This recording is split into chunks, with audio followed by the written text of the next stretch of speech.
Hello, everyone. Welcome back to episode 7 of the Behind the Stripes podcast. My name is Rama Peroo, usually joined by head coach Dave Burroughs. He's out sick today, so we're lucky to have our fill-in host with Coach Donnie Jackson, head men's basketball coach here at Cowley. Coach, great to have you with us. I'm excited to be here, and especially excited to be here with Coach Circle. Yeah, definitely. We got a great guest today.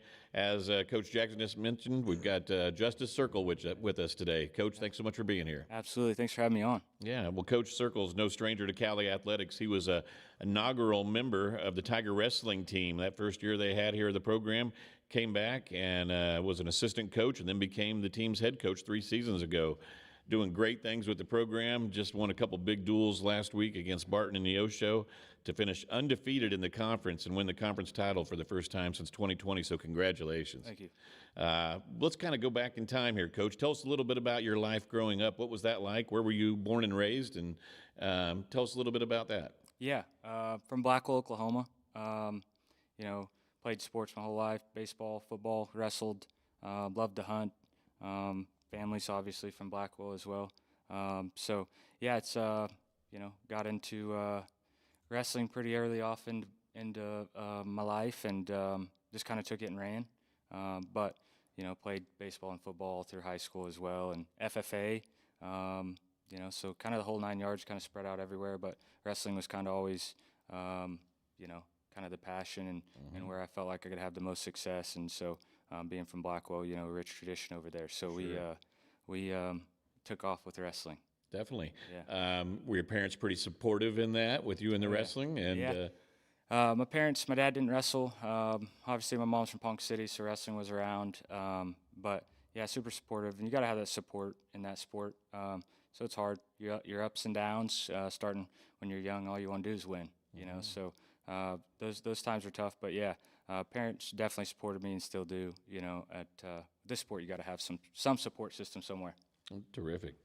Well, you kind of piggyback or mentioned some of the things you were involved in with football and baseball, and that took away one of the questions I want to ask. But when was the moment you're like, wrestling's the sport I want to be in? Because we all kind of have that Yeah.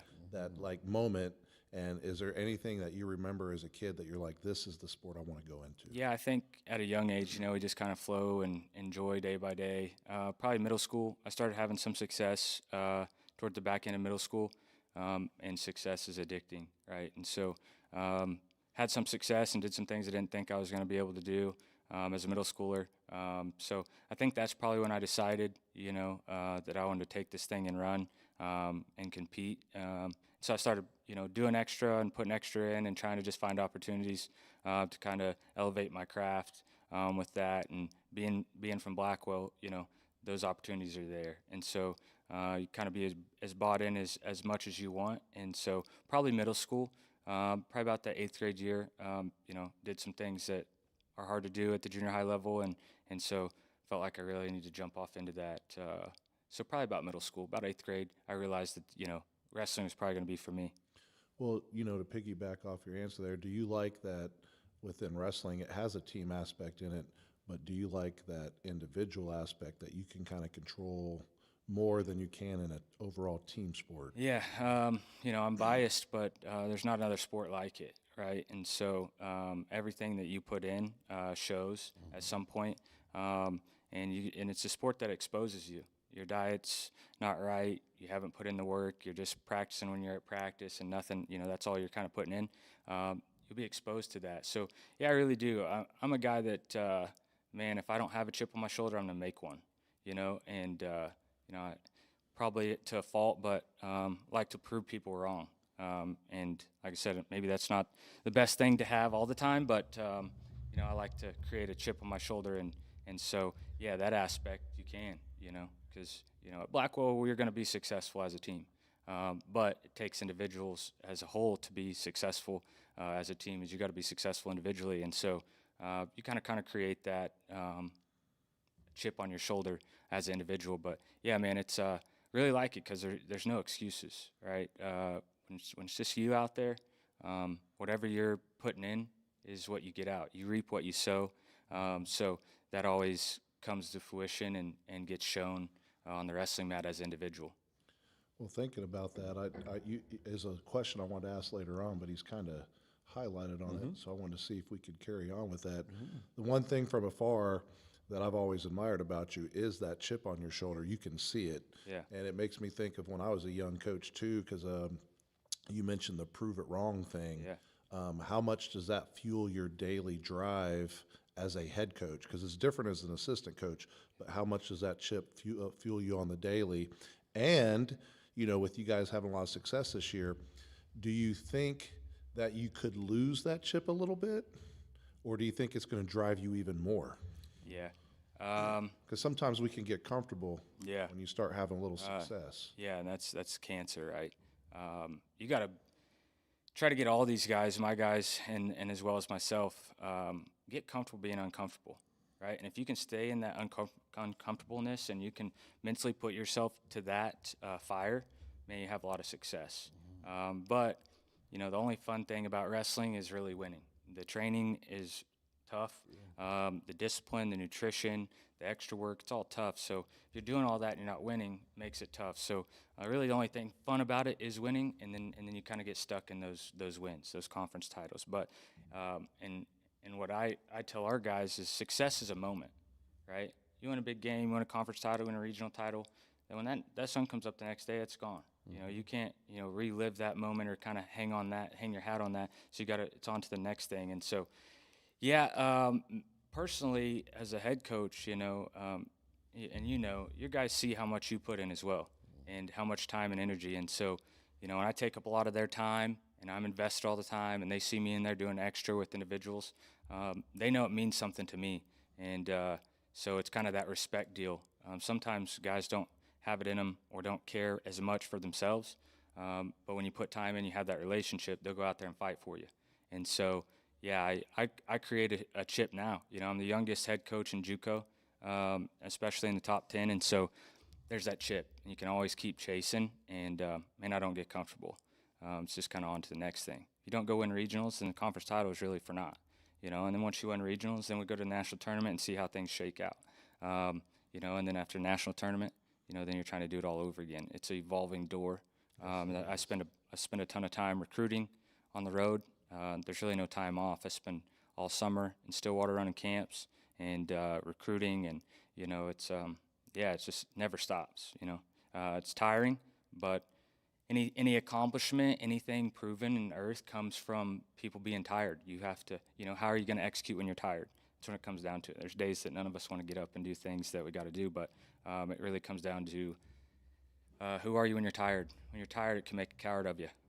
So you kind of got to push through those things. And so that's our outlook. But yeah, I stay gun-ho on those guys, and that gets transitioned to when you can show them and you kind of lead from the pack, But those guys are testament. They buy in, and, they make my job a whole lot easier. But we have a really good group of guys. But yeah, it's that chip I think will always be there.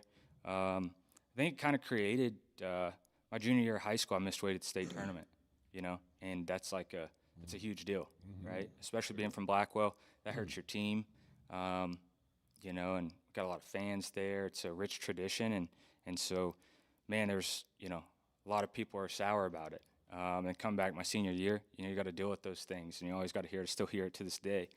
But after that, I kind of took it upon myself and built that chip then, and I guess I really didn't build it. I guess there was talks and people saying this and that, and so you kind of, we all block it out, ignore it, but you start putting time in, you start working out in the summer when everybody else is chilling, and then it all kind of came together, and you saw, that was probably the first time I saw what you reap is what you sow. I'm big on that, but I put in a bunch of time, and then it all came together and won a state title my senior year, and really probably wasn't picked to do that, but it's that's when you kind of seen that you can rewrite your wrongs, and you can keep pushing. And so the chip on the shoulder is always probably going to stay there, even if everything's sunshine and rainbows. I'm going to tell myself that there's still stuff being said, or you can't do this, you can't do that, and so I just kind of got to have that. Maybe that changes later on, but probably not a good thing all the time, but helps me, kind of motivates me. Well, I love it about you. That's why I wanted to ask that, because I feel like if there's a trait that I see in you, is that. and that's like the number one attribute that I love about you. Yeah, I appreciate it. Yeah, it's probably a huge testament to my success because like I could take this week off. We could take this week off of training. We're out of season, but maybe 90% of the coaches are because it's spring break. I need to go do something while somebody else isn't. We need to wake up at 5 when everybody else is sleeping and train because our opponents aren't training. John Smith, head coach for Oklahoma State, always had a story. When he was training for the Olympics, he'd wake up and go to Gallagher Iba at 2 a.m., because that's when the Russians were training. So when they were training, he was training. And then when they had practice throughout the day, the Russians were sleeping. And so it's that kind of mindset of, you never get relaxed, never get comfortable. Even if you're having success, you do everything right and live your life and respect people. The cards will shake out how they're supposed to shake out. You let winning and losing take care of themselves. But you need to make sure that you're crossing all your T's and dotting all your I's. And when you do that, then you can be satisfied if it's a win or a loss, and you turned over every rock you could. But most of the time when you're taking losses, there's something that we're cutting a corner or something that we could have done differently, and then you got to start doing self-audits. How can I be better as a coach? I can tell my guys they need to do this, but am I giving them the tools and the avenues to get there? Or am I going home and just expecting them to have a nutritional plan or to do things right when some of them might not know how? So I need to get a nutritionist. I need to make sure that if I'm preaching it, I need to make sure there's an avenue for them to have the opportunity to do it the right way. And so it's a lot of legwork for sure, but you can't expect just to have success and as a coach not put in all the extra stuff. So You got to live your expectations. yeah, have to be bought to it. So I think that's a testament to our success now. We got a bunch of really good dudes. No problems. Everybody has their own aspirations and dreams and goals and what they want to do next. And so when you have that with our sport is if you don't have 10 dudes that are individually being disciplined at a high level, from doing extra work to waking up in the mornings and meal prepping their stuff and taking everything to an exact T, you're not going to have success as a team in our sport. So it's really hard to get, let alone 25 guys bought in, but 10 individuals to train them mentally that this is what it's going to take and we have to do this. It's a non-negotiable. And when you can put 10 dudes out there that have committed to that process, then that's where your success as a team comes in our sport. Nothing against any other sports, but we don't have a team sport where we might have, 2 guys in a soccer game play really well and they score the 2 goals and we win as a team. So everybody wins. It's not like that. No. You can have success. You can be selfish and kind of do everything on your own and still have success as an individual. It's so hard to do stuff as a team in our sport because you got to have 10 dudes that are committed and disciplined to their own craft all the time, and then you can start stringing things together. But you are who you surround yourself with. And so you bring good kids in, and everybody's bought in, whether you're a starter or not. They're bought in doing the extra. They're waking up in the mornings helping those starters, going and working out with them, holding them accountable on their diet or what they're doing. Are their sleep schedule good? Are they getting recovered? There's a lot of things that everybody can have a role in. And so when you get 25 dudes bought into that process, man, it's, crazy things can happen. Oh, heck yeah. Coach, just how it all started at Cowley for you. I mean, you touched on it a little bit about your high school career, very accomplished high school career. Like you said, state champion there as a senior. Cowley started up the wrestling program. It was going to be a first-year program. What made you decide that was going to be something you wanted to be a part of? Yeah, so right after high school, I actually went and wrestled at NEO, Miami. Great tradition. Coach Renfro was over there, still is. Ton of respect for those guys. I was over there for a year. And just kind of needed a change. Really wasn't looking for one. I was actually reached out to by Jeremy Biddle, who was at Arc City when I was in high school. Arc City and Blackwell were both tough at the time, so we always dueled them throughout my whole high school career. And Jeremy was on staff at Arc City. And so when they started this deal, Jeremy had reached out. He was going to have a hand in it with Coach Vest. Didn't know Coach Vest prior, but I knew Jeremy and, just trusted him, knew him, from being around and talking. So he reached out to me and wanted to get me over there. We actually had a kid on the team, Logan Terrell, who's an assistant at Arc City now. He's on the same team. He's graduating. So I don't know if LT had told Jeremy that I was maybe getting out of there. But Jeremy reached out, and they painted a good picture. And I came up here for the first time. Never really been to Cowley, the school at all, growing up, or, really didn't even know it was here. So came up on a visit, was pleasing to the eye. We have a really nice campus here. And so, I thought it was just a good fit, being closer to home, right up the road. Obviously, Mom was working here, so it's just one of those things where I just felt like it was probably a good fit for me. So decided to transfer over here and had a good career here. Rested my last 2 years in junior college here, and so it was a good time. Obviously, you have those growing pains of starting a program, Right. and being one of the only transfers in there. There's two of us, me and Garrett Rowe from Choctaw. He transferred in from UCO, and so having a really young group, some kids that I call them T-shirt guys that just wanted the gear and wanted to be a college athlete, and so there's some growing pains for sure. And it was definitely a change coming from returning national championship team to Cowley starting the program. So, but I enjoyed it. There's lessons, there's things that I probably could have done differently in my career here as an athlete to chase success. But one of those things that I don't live with regret. I'm glad that I came here because ultimately that's why I'm sitting in the chair. So happy for the process and happy for how it all worked out. But yeah, I really enjoyed my time here. We competed at a high level. We placed at national duels when it used to be in Indiana my last year here, and so kind of strung some things together. And so, it's just one of those deals where happy it happened for sure, and obviously it gave me an opportunity to come back. And you must have made quite an impression on Coach Vest, because you were then asked to join coaching staff where you spent 2 years together. What was wrestling for Coach like, and what did you learn from him? Yeah, Coach Vest is a good man. He's head coach at Missouri Valley now. Didn't really like how things happened, and he had to move on, but it's all kind of part of the process. And Coach Vest was good, man. He's a really good dude, somebody you want in your corner. And, I think coming back, I was just young and I'm a go-getter, man. I like to work, and especially with the sport. So I think he kind of saw that. I was a dorm manager for a little bit in that kind of role as assistant coach, and I was just kind of always around, always putting yourself out there to be uncomfortable, put yourself in positions to learn. I think as a coach, as soon as you stop being a sponge and learning from everybody around you and taking things, that's when you stop growing as a coach.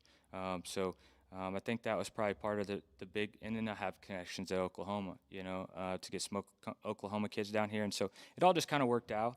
Coach Vest, being with him for 2 years was good, and then kind of learning by the fire, stepping in that interim position. It was, Coach Vest was a good man, respect him a ton. I was able to lean on a lot of my coaches previous through my coaching career, head coach at Blackwell, E.J. Edgar, obviously those tough lessons, those coaches that teach you those tough lessons where you don't like them in the current time of going through those lessons, you tend to have a lot of respect for them, and that's what E.J. was for me at Blackwell. So still have a good relationship with those guys, and then it's just one of those things that you can kind of take something from every coach that you've had or been around and kind of lean on them in hard times. So that's how it was. You mentioned being the youngest coach in the Jayhawk. I mean, you became the head coach here at an extremely young age, and but you seem so much wise. You're wise beyond your years. Have you always been kind of someone that's just seemed like a little bit more mature for your age? Because no one would know you're as young as you are and doing what you're doing here at Cowley. And like I say, you took over the program to where you're just a few years older than some of the guys that you're coaching. But I assume that helps you be able to relate to those guys pretty well as well. Yeah, it's a fine line to walk, right? Mm-hmm. And there's, we're always going to make mistakes and things that we could do differently, and that's something you just have to accept and not look too deep into. But yeah, man, I think it's just learning. When Coach talking, Donnie's around, Dave's around. There's a lot of tradition coaches around here, and so to just kind of take things in bits and pieces of just a conversation of what they're going through or how they're going through a certain situation, or leaning on those guys when you really don't know. I think some young coaches maybe are scared of it or egotistical about it, or I don't want to seem like I don't know what's going on. I think it's just putting yourself out there and kind of learning, and like I said, you learn from everybody. And when you stop learning, you stop growing. And that's my outlook on it. But it's that translates to your guys. Like I said, I think I said it. You are who you surround yourself with, And so, if I can implement a good mindset and how you look at things and understand adversity's coming, not only in our sport, but in life, there's going to be things that happen to us that, we don't know why, or, we can kind of have this attitude of poor me or the victim attitude. But when you understand bad things are going to happen to you, there's going to be things you don't understand. We just kind of put our head down and kind of get through those things. Man, when you understand adversity's coming, it's a whole lot easier to get through. When you live in a land of delusion where nothing bad's going to happen to me and every day is sunshine and rainbows, when life comes and kicks you in the mouth, it's a problem. And it's really good with our sport because it correlates with us a lot. This sport, as all sports, but this sport especially, creates men, because there's going to be hard lessons. There's going to be things that, you have an injury, you tear your PCL and you still got to wrestle. You got to find a way through those things that's unexpected. And so once you callous guys' minds and you have a calloused mind and we can kind of get through anything's thrown at us, it goes a long ways, and those guys see it too. And you just kind of try to give as much help to our guys mentally as we can, because at the end of the day, everything comes down to your mental outlook on things. So Sure. that's kind of how we go about it. Yeah, and I love hearing you talk about taking nuggets from older coaches. I feel like all of my best coaching friends are guys that are in their 60s, and the wisdom that you can get from that can help you with what highlighted what you just said. When you do go through adversity, you can learn from their experiences. Yep. So I really appreciate you Yeah. sharing that aspect of it, Yeah. because I think for a younger coach, that's a aspect a lot of guys don't keep in perspective. And you can learn more from others' mistakes. So why not learn from guys that have had high levels of success but have also failed? Yeah. So thanks for sharing that. Yeah. What do you feel makes a successful wrestler and team? Like, what attributes are you like, if you go out recruiting, you're like, man, that kid has it, I want to coach that kid right there? Or just the overall mindset of guys that you're looking at to come wrestle for you? Yeah. Yeah, there's kind of a lot that goes into it because there's a bunch of aspects. A guy can be really good as an individual, but maybe, he's been good for a long time. And when you're good for a long time at a young age, sometimes that ego starts to build. And sometimes those guys end up being cancer. And that's why it's so big for us once you get here that, man, whatever you did prior to being here is irrelevant. And you got to get kids to understand that success that you had prior to coming here, maybe you didn't have any at all. That stuff's gone. That's in the past, and you're not going to get a seed at a tournament, or you're not going to get something for what you've done in the past. So it's always one foot in front of the other. But man, mindset probably a lot. Obviously, grades come into it because a lot of times grades, maybe a kid's not super intelligent, or maybe he's not bought in. Maybe he worries more about his sports than he does at school.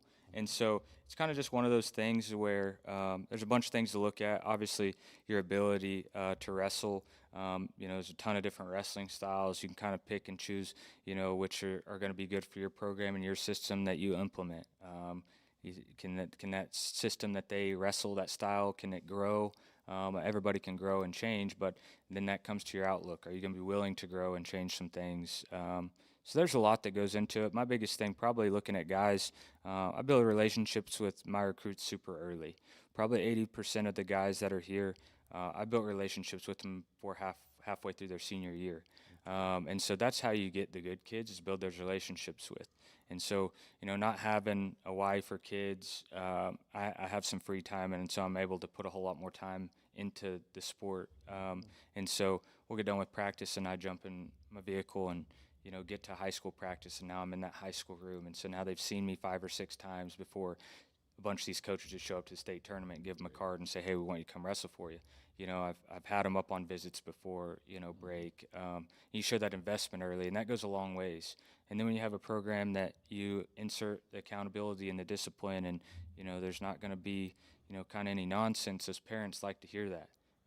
They like to have some comfort when they send a kid to you and understand that, you miss class, there are going to be repercussions for absences and grades and things like that. Because at the end of the day, sports will be over.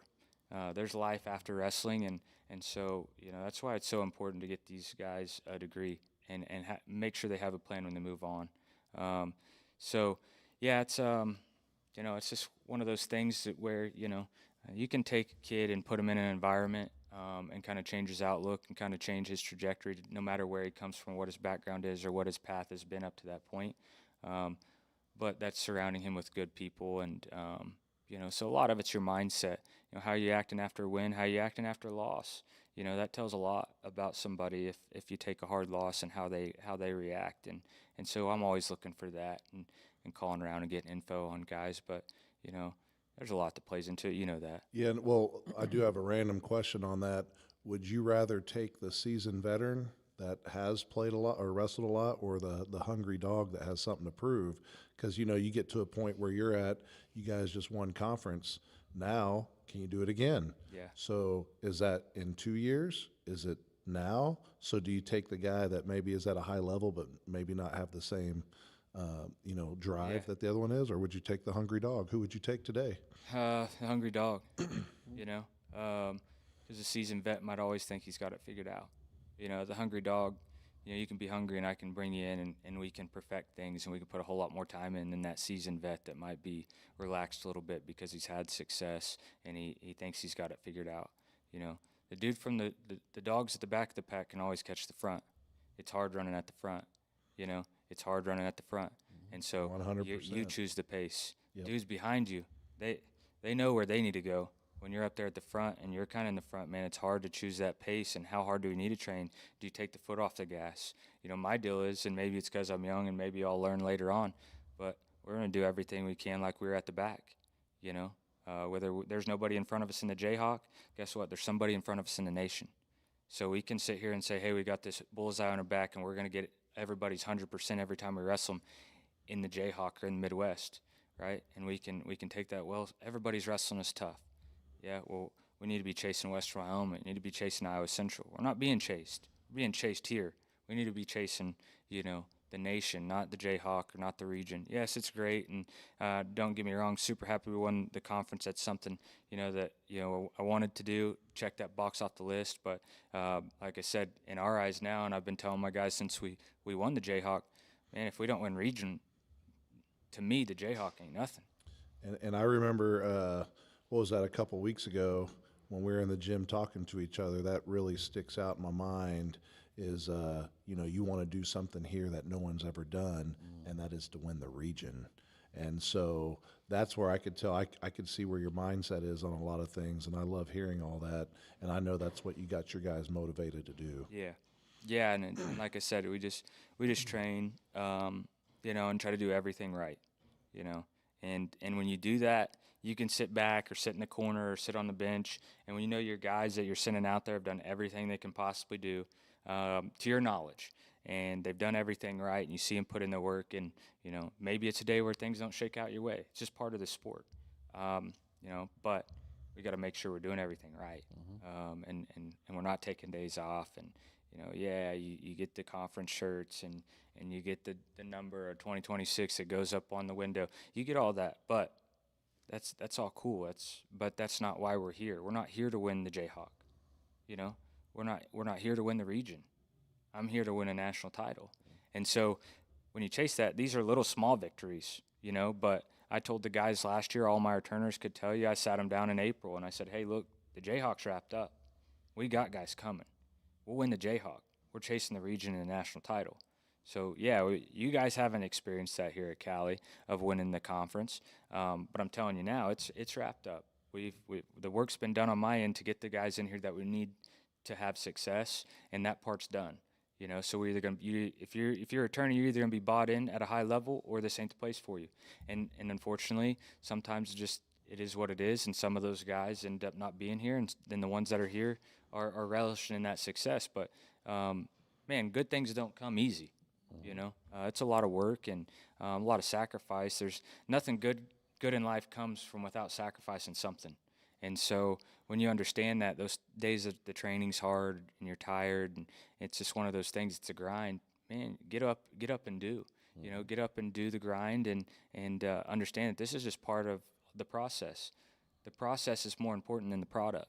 And so when you start creating that mindset, and now the ball is rolling, our guys understand that and they get it, and so it makes it very fun, And then like I said, winning's fun, And Yes, when sir. you're winning, it's fun, and then you can train harder because everybody's got a good, you're not in a lull of like, man, we took in a couple lickings here, and we got to find a way to change the trajectory. That's hard, that is hard. It's easy right now. Now it's just a system, and we train hard, but you're winning, so everybody's happy to come to practice, and this is why we grind, is because you're seeing that work come to fruition. And it's hard when you take a couple losses, and as a coach, to regather, and then you start self-auditing yourself. We talk about self-audits all the time, as an individual, and as a coach, you're sitting there thinking, man, what can I do? What am I doing wrong? And but we're also dealing with 18 to 21-year-old kids, and so sometimes that makes it hard. But yeah. We talked a lot about your coaching, but just a few years ago, you were in this role as an assistant coach, so you know how valuable it is to have a good assistant coach. Yeah. Tryson Graham just joined your staff this year. Tell us a little bit about what he's meant to you and your program. Yeah. Coach Graham's an Arc City legend, obviously. There's not a lot of four-time state champs in the state of Kansas, let alone in Arc City. I can't tell you off the top of my head how many. I want to believe that it's in single digits at Arc City, and they've had Wayne Jackson and Greg Buckby and now Nick McGrew. They've had a lot of really seasoned coaches come through there, and some living legends is in Wayne, and Greg did a good job, but comes from a really good program. This place is known for wrestling. Sure. And so to have Tryson come in, and he was an All-American at the D2 level for Coach James at UCO, and was out of it for a little bit. But man, when you have success, a lot of the people that have success in this sport have, as any sport, you've had to commit a lot of time, a lot of sacrifices, a lot of trials and tribulations, and so that love is there. And like I said, he's been out of it for a little bit, but man, you get right back into it, and it sparks it right back up. Oh, yeah. Terrific. And so he's done really well. Has a really good relationship with a lot of the guys, and helps me a ton. Anything that I need, he's there, and helps me so much. So he's been really good for our program. Yeah. One last thing here I was going to touch on with them, Coach, but the community support. You talked about, how Arc City's, got its a history of wrestling here. A lot of great coaches and wrestlers that have gone through the high school program. You've done a great job of not only, building off of that community support, but packing the gym when you had some of these home duels and bringing some of the area high schools in and things like that. What does that community support mean to you, though, to know that they've got your back here at Cowley, and, they love to come out and support the Tiger Wrestling program? Yeah. And it's just networking, right? It's just networking, building relationships with people, putting yourself out there. And yeah, the support's been crazy. And this place is, they started Cowley Wrestling here because this was a hotbed. Between Arc City all the way down to Stillwater, man, there's a lot of good wrestling. And even once you get up into Wichita area, there's good wrestling everywhere. But this is a hotbed, and they put this thing together to have success. And sometimes, when you're not having success, the support kind of pulls back, and you don't have a bunch of people in the gym, and it's kind of one of those things. As a coach, you're like, man, why wasn't there's half the crowd there tonight, and so we really haven't had a bunch of people in the stands for wrestling even since we got started. And this year, we broke the attendance record for our duels by double than it's ever has been for an Arc City duel and or a Cowley duel in Arc City, and so man, it's been good. We have support, have a bunch of buddies in town. Dustin Quint's been really good to us, a community national. Traverse Furniture, Ryan Williams over there. I mean, the list goes on of guys that are my buddies that, see what we're doing. And at the end of the day, you have to have that. Oh, yeah. It's really hard to be successful when you don't have that.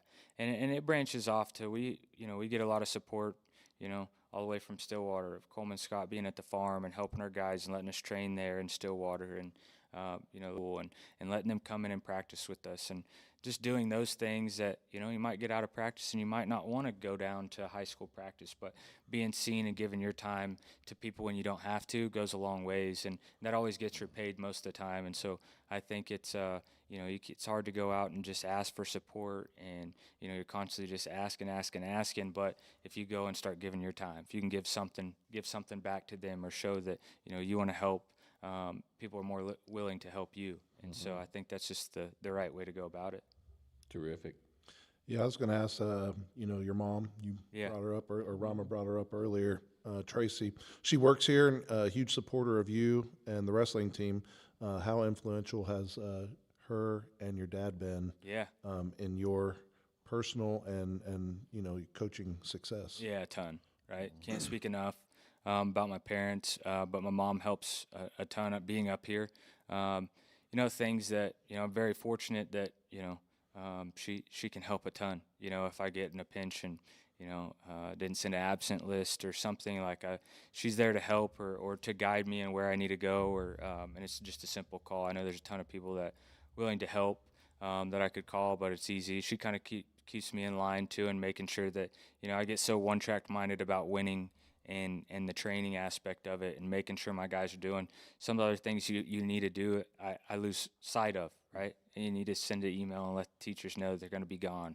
And so it's nice to have, that. And obviously Holly Harper as well being over there has helped a ton.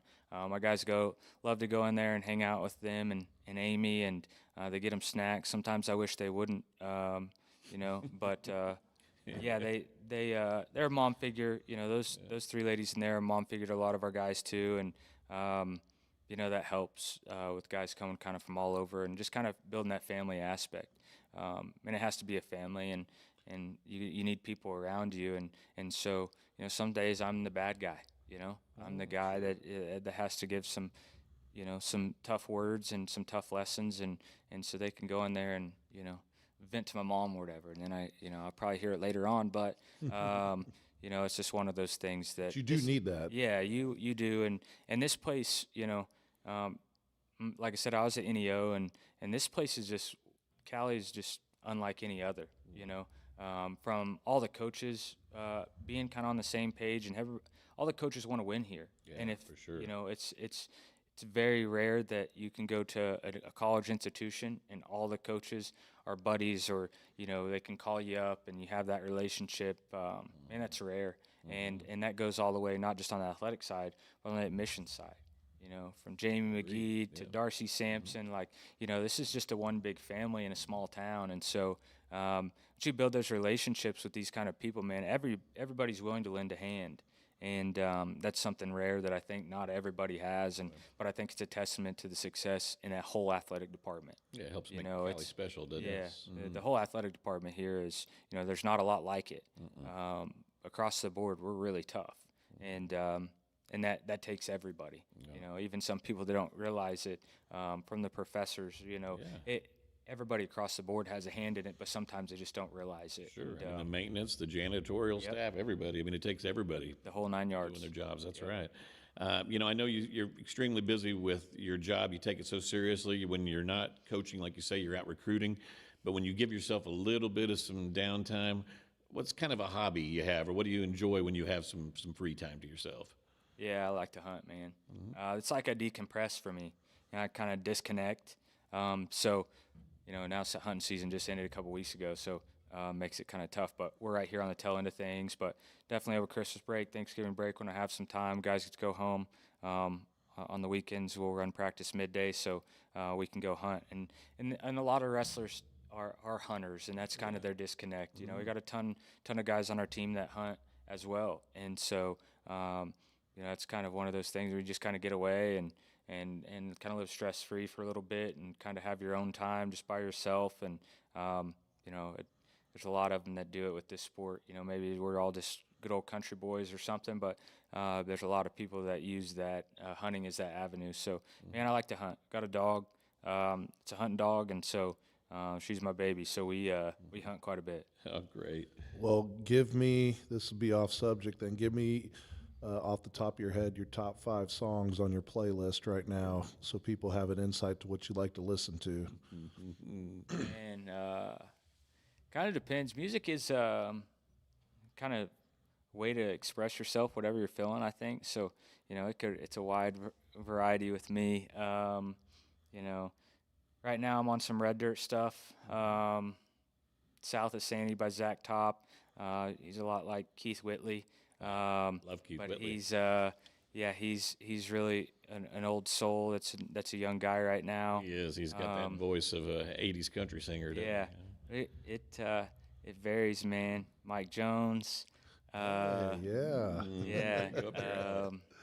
And then I hear a bunch of stuff from our guys when they're on the aux, but dabble in some rap too, and FDO, Poosh Ice-T. So there's a lot of them out there, but I even like rock too, and so it just kind of depends on the day. Kind of depends on the day, but Well, what about your any shows you're into?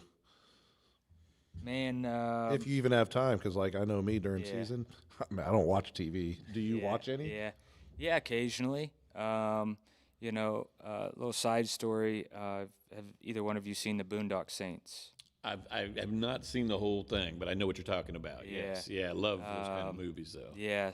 So the Boondock Saints, Sean Patrick Flannery, main guy in it, they moved to Stillwater a couple years ago. His boys wrestle at Cowboy Wrestling Club, and so got to spend a lot of time with him.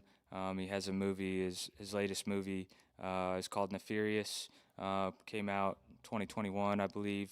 It's on YouTube, free with ads. Really good movie. But he's in a bunch of movies. Indiana Jones. They have Boondock Saints. Boondock Saints is free on Amazon Prime if you got Amazon Prime. So jump on there. I actually, I think it came out in the mid '90s.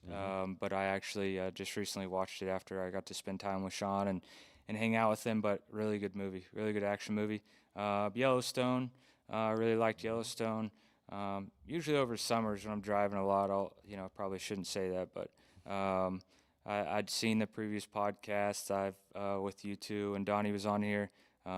I've watched Breaking Bad probably 5 or 6 times all the way through. Me too. I love this show. Probably my favorite show, probably outside of Yellowstone, is Dexter. I got into Dexter when I was young. My dad watched it, probably shouldn't have, about high school. And so I have all the Dexters on DVD as well. And so, but DVDs, those are still a thing? yeah. I don't have one. I just got an Xbox. You're kidding? I've only got VHS. Some 8 tracks. So it kind of varies, man. I watch a lot of podcasts or listen to them in the office. Sports related too? I know you're a big sports fan. Yeah. So. Jason Brown, old Independence football for coach. sure. Sign me up. He's a everyday. He's a hoot. Him and Big Schmitty. I watch them every morning.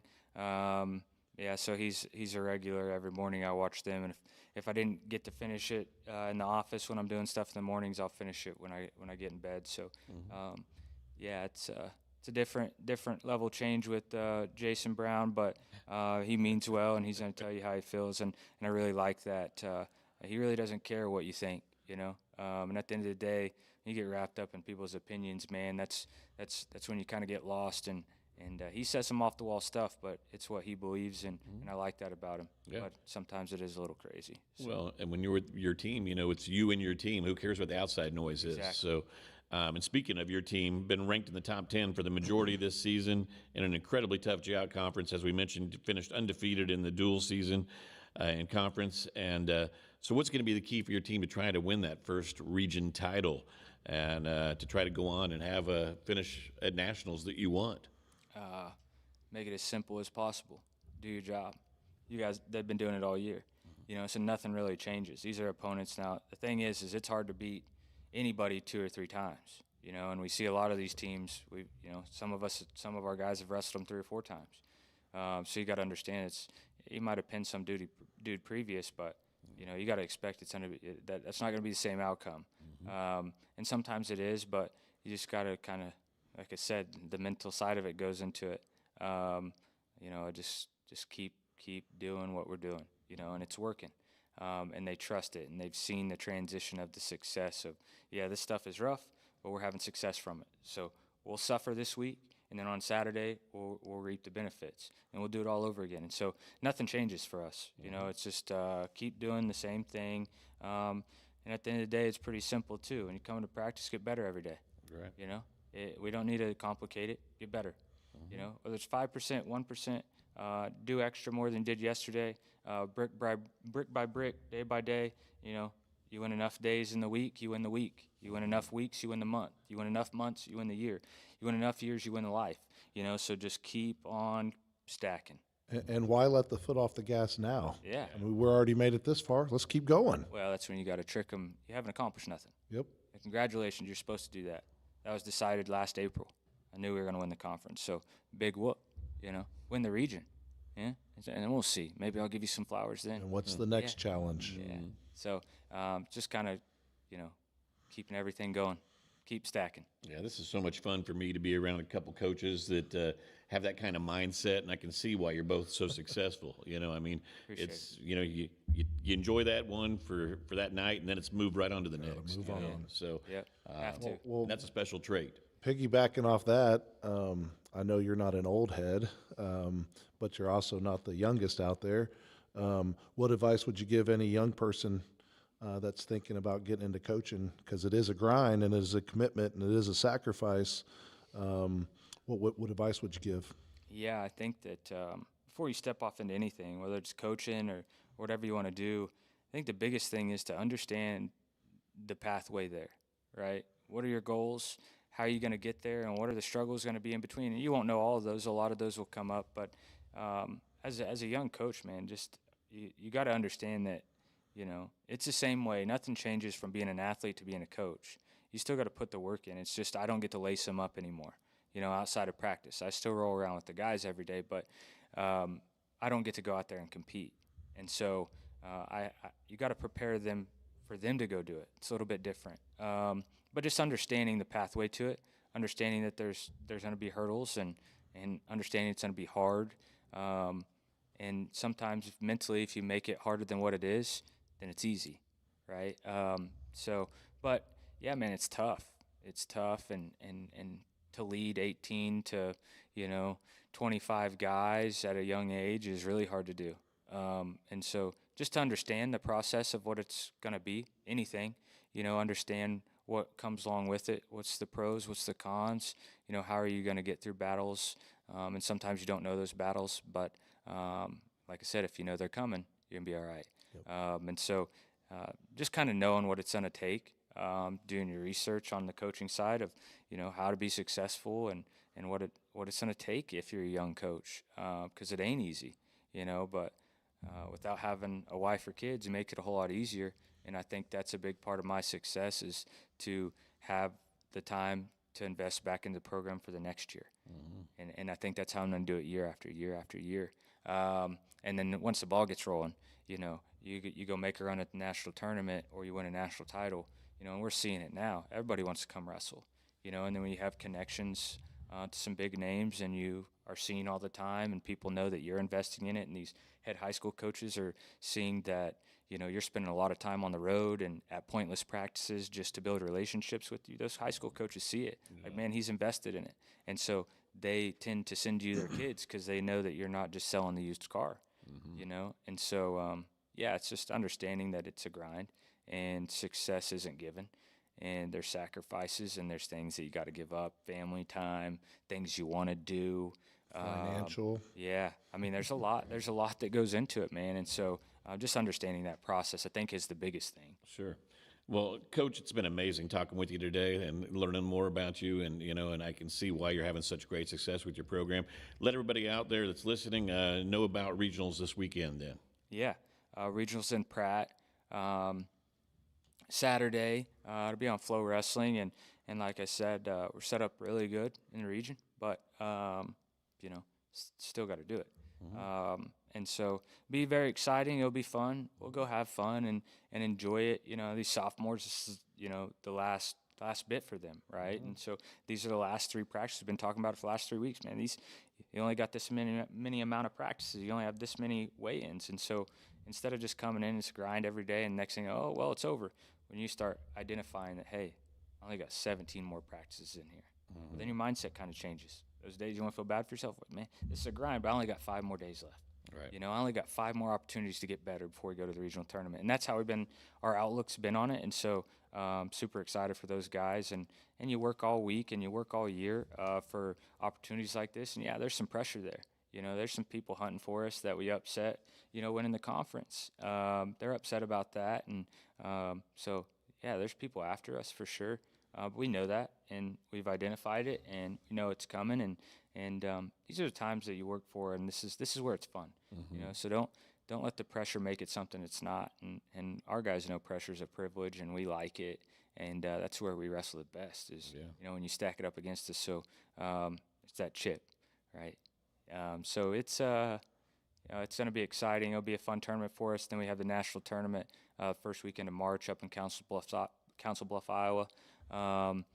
So we have a good little break there after the national qualifier this Saturday, and get on the recruiting trail those 2 weeks, and then go take care of things at nationals. And so a lot of success is coming our way. Like I said, these guys have lived right, and they're really good kids, and they train, and they've committed ourselves and bought in to what I'm preaching, and that's the most gratifying thing as a coach, is when you can sit in the corner and those dudes believe in their training, and they're setting themselves up for success. So super excited for the next couple of events. Super excited just to be along with the ride. We just guide these guys. We just show them an avenue to how they can get there, and dudes that buy and do it, and all of our guys have. So just excited for them to have the opportunity to be in this position to go chase a regional title. Super excited for them. Well, they're in a good spot heading in. So, and just I got to mention this. I've got a brother-in-law that's a wrestling coach up in Tonganoxie, Kansas, and I've got 3 nieces that all wrestle. And we're at the Battle of the Belt up in Mulvane last weekend, and got a big old belt for one of my nieces. And the sport is it's been so fun to watch them and their joy and love. And my daughter also wrestled and was a wrestling team manager too. And so I've really got to become more involved with the sport over the last decade, and seeing what you've done with your program.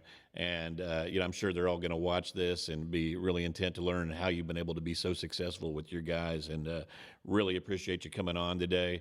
And I know you guys are going to go and, do great things. So best of luck at the region and nationals. Absolutely. Best of luck. Kick some butt. Yeah. Well, I appreciate you guys having me on. Yeah, great, Coach. Well, Coach Justice Circle, our guest today, we're going to keep him here for just one more minute because we just got a couple little housekeeping duties. He mentioned about regionals this weekend for wrestling.